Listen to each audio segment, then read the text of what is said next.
안녕하십니까. 더불어민주당 윤석열 12.3 내란 진상조사단 긴급 기자회견 있겠습니다. 시작하기에 앞서 참석하신 위원님들 소개해드리겠습니다. 내란 진상조사단 추미애 단장님이십니다. 내란 진상조사단 박선원 간사이십니다. 내란 진상조사단 위원 양부남 위원님이십니다. 이상식 위원님이십니다. 이건태 의원이십니다. 저는 내란 진상조사단 대변인 맡고 있는 강유정입니다. 시작하겠습니다. 더불어민주당 내란 진상조사단입니다. 최근 정보사 수사 이단에 관한 인사명령지 문건과 관련한 주요 제보가 있어 긴급 기자회견을 통해 말씀드리고자 합니다. 검찰은 수사 이단을 발족한 적이 없다는 이유로 미리부터 노상원에 대한 수사를 축소할 의도를 노골적으로 드러냈습니다.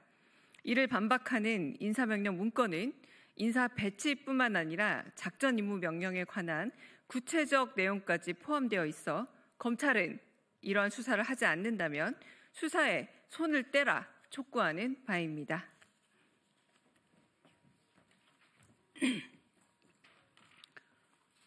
인사명령 문건은 공익제보자 보호를 위해 재구성하였음을 미리 말씀드리겠습니다. 첫째, 12.3 내란 당일 오후 11시 포고령 이후 김용현 전 국방장관은 오영대 국방부 인사기획관에게 일반 명령지 2장과 1일 명령지 3장, 총 5장을 넘겨줬다고 한다. 둘째, 일반 명령지 2장에는 몇 시까지 어디로 가고 무엇을 준비하는지 등 작전 임무 명령이 기재되어 있었으며 1일 명령지 3장은 계급, 성명, 현재 소속 등 파견 인사 명령이라고 한다. 셋째, 이 문서는 장군 영관급 부사관 등 통합 인사 명령 형식으로 몇 호 공식 결재, 인사 발령 명령 등은 기재되어 있지 않았다고 한다. 김용현 장관이 오영대 인사기획관에게 전달 확인된 작전 임무 명령 내용은 1. 2024년 12월 3일 화요일 24시까지 93회 수사 2단장은 정보사 100여 단에 위치하여 대기할 것. 2. 2024년 12월 4일 수요일 오전 8시까지 일대 군사경찰 인원은 수방사 현병단으로 집결할 것. 3. 2024년 12월 4일 수요일 오전 8시까지 장비, 승용차 8대, 승합차 3대, 미니버스 3대 수갑 100개는 수방사 현병단으로 집결할 것. 이렇게 요약이 됩니다. 넷째, 정보사 수사 2단의 1대 김상용 대령은 군사경찰 소속 인원 23명으로 중령급 이하 영관, 위관, 부사관으로 구성되어 있으며 김용군 헌병 대령과 근무연 위주로 선발됐다. 다섯째, 2대 김봉규 대령, 3대 정성욱 대령은 정보사 소속 인원 총 38명으로 영관, 위관급 장교, 육사 비호남 출신으로 구성되었으며 노상원 전 정보사령관과 근무연 위주로 선발됐다. 이렇게 제보된 내용을 종합해 본다면 계엄 다음 날인 12월 4일 수요일 오전 8시 수방사 집결 인원은 군사경찰 23명과 버스 등 14대의 이동수단 그리고 체포도구인 수갑 100개를 활용해 수방사 B1 벙커에 가둬놓은 국회의원, 정치인 등을 신길동 등 다른 구금시설로 분산 배치하기 위한 계획이었음이 추론되는 것입니다.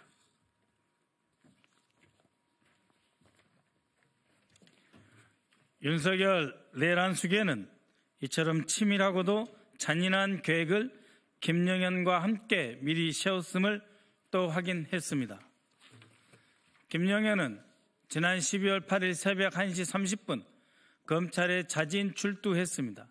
이는 대검 특수본이 꾸려진 6일 이후 단 하루 만에 1일 만에 출두한 것입니다. 12월 4일 저녁 7시 20분경 박성재 법무장관, 이상민 행자부 장관, 이완규 법제처장, 김지현 민정수석 등과 함께 안가 모임을 가졌는데 이들이 단순 연말 모임이었다고 주장하나 당시 모임에서 어떤 임무를 받았는지 철저하게 조사되어야 할 것입니다.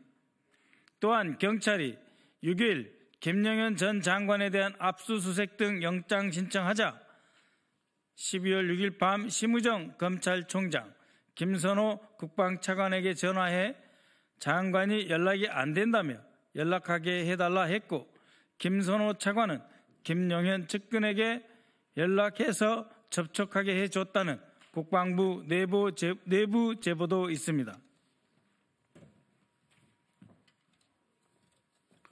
도욱이 여인영 방첩사령관과 정성우 방첩사 1처장은 4명의 팀장에게 검찰과 국정원이 올 거다 지원하라고 지시했고 명령을 받은 4명의 팀장은 검찰을 도우라는 지시를 받았다고 시인했다 합니다. 그럼에도 검찰은 이 일을 부인하는 정성우의 진술을 근거로 내세우며 12.3 계엄에 관한 검찰 관련성을 부인하기 급급합니다. 계엄에 실패하자 박성재 법무부 장관은 안가 해동을 하고 심우정 검찰총장은 수사권도 없는 내란의 중심인 김용현을 확보하기 위해 직접 뛰었으며 검찰이 지원하러 온다는 제3회 징언 또한 확보되고 있습니다. 검찰은 김용현으로부터 어떠한 진술 조서도 받아내지 못하고 있습니다. 게다가 김용현에 대한 수사 자료는 공수처에 제공조차 하지 않고 있습니다.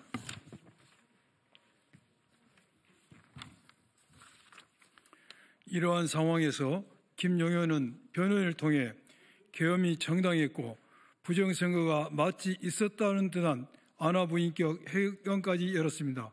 검찰이 김용현을 보호하고 있는 것은 아닌지 의심하지 않을 수 없습니다. 12월 3일 계엄 선포 이후 국회의 빠른 해제 덕분에 큰 불상사는 막았지만 계속 드러나고 있는 내란의 속사는 끔찍하기 이를 데 없습니다.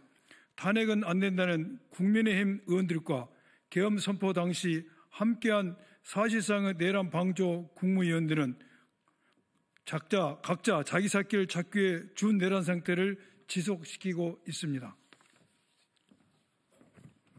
내란 진상조사단은 더 이상 내란 상태를 지켜보고만 있을 수 없습니다.